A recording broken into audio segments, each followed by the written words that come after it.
आज इस जलसे में हमारे उस्ताद की आमद, हमारे उस्ताद का आना इस फंक्शन की कामयाबी की दलील है,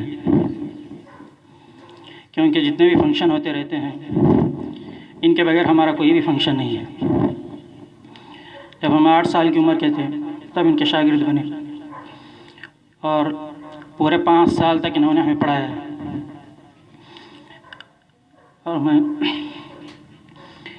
और मैं आपके सामने जो खड़ा हूँ इनकी दुआओं का असर है और वालिदैन की कुर्बानी।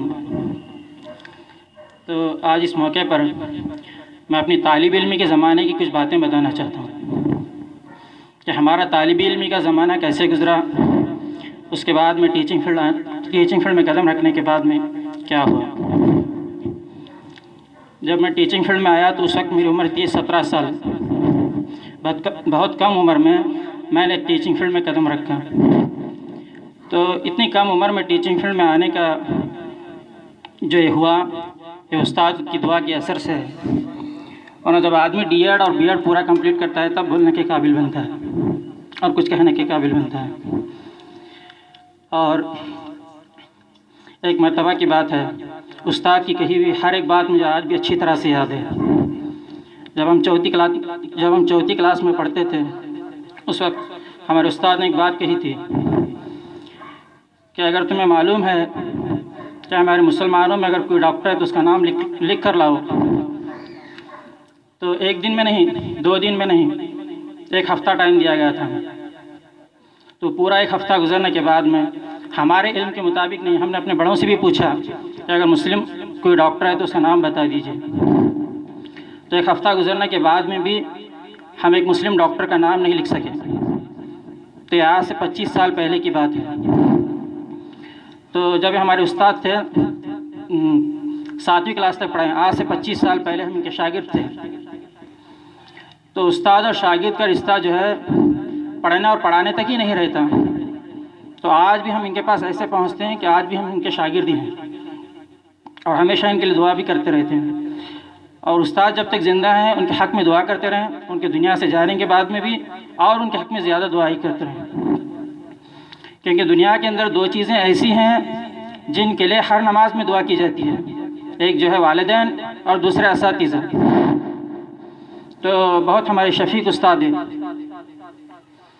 तो मेरी हमेशा ख्वाहिश रही कि मैं जिस जगह भी पढ़ाया हूँ हमारे उस्ताद की मौजूदगी हो, हमारे उस्ताद का रहना वहाँ पर ज़रूरी है। तो हमारे स्कूल के चेयरमैन साहब का बहुत बहुत शुक्रिया कि वो भी यही चाहते हैं कि हमारे उस्ताद के इस स्कूल में आना जो है बार बार हो। तो मैं आज उस्ताद से बताना चाहता हूँ कि जो सवाल आपने 4वीं क्लास में पूछा था,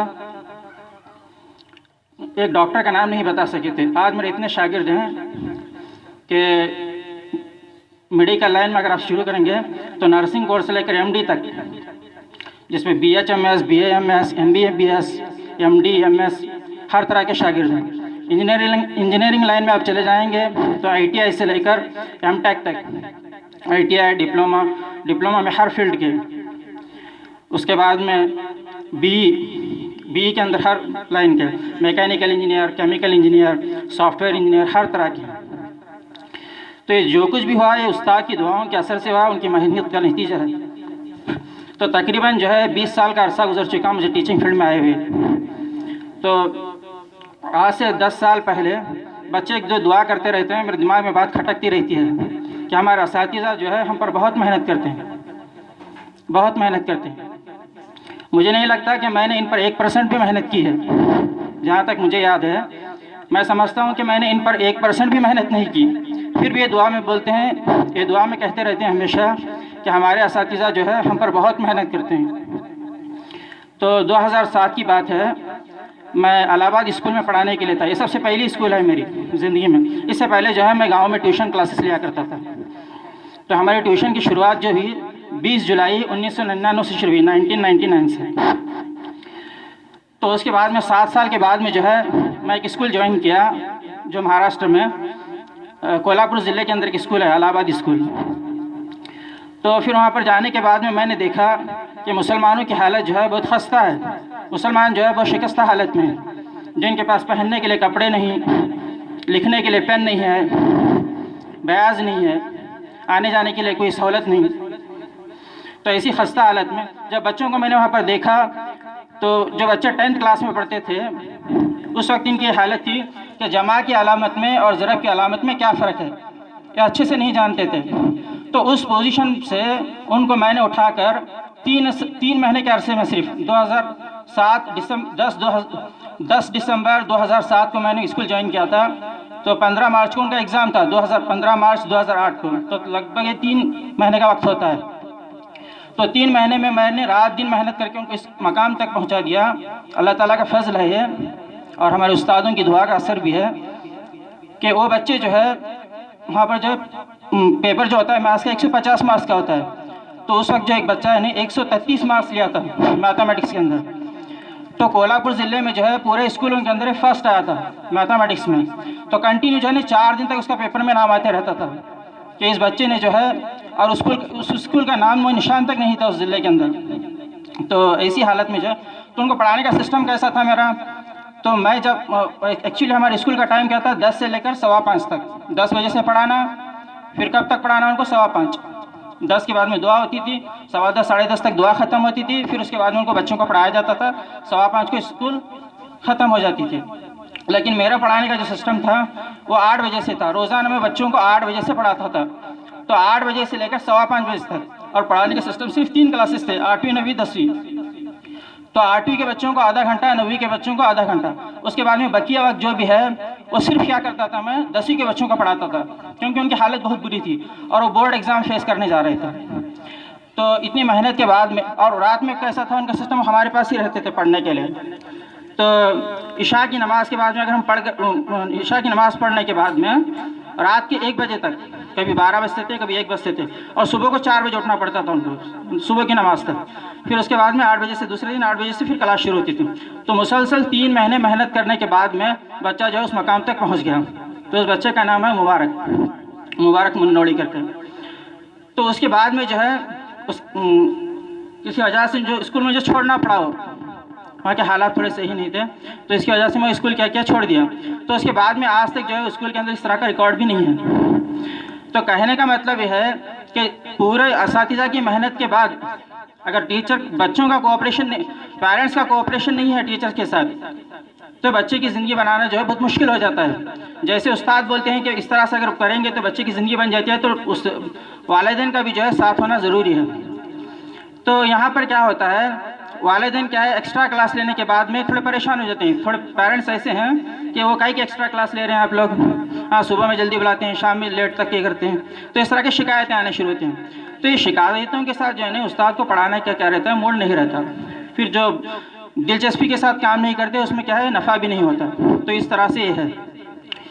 तो मैं क्या चाहता हूँ कि हमारी कौम को अगर सुधरना है तो उस्तादों को साथ दें, उस्तादों का साथ दें वो, कि अगर बच्चों को पढ़ा रहे हैं, उनकी ज़िंदगी के बारे में फ़िक्र कर रहे हैं, सोच रहे हैं, वरना हमारी इससे भी बदतर हालत होती जाएगी। तो मैं क्या चाहता हूँ कि हमारी कौम में अगर हम कौम को तरक्की पर देखना चाहते हैं तो इसमें जो है पेरेंट्स का भी हमारा बहुत साथ चाहिए। सिर्फ उस्तादों की मेहनत से कुछ नहीं होने वाला, सिर्फ बच्चा मेहनत करके कुछ नहीं होने वाला। तो उसकी एक मिसाल बताता हूँ मैं आपको। एक लड़का जो है 8th क्लास में पढ़ता था, मेरे पास वो ट्यूशन का आया करता था। तो उसके फैमिली में जो है एक MSc है, मैथमेटिक्स में MSc।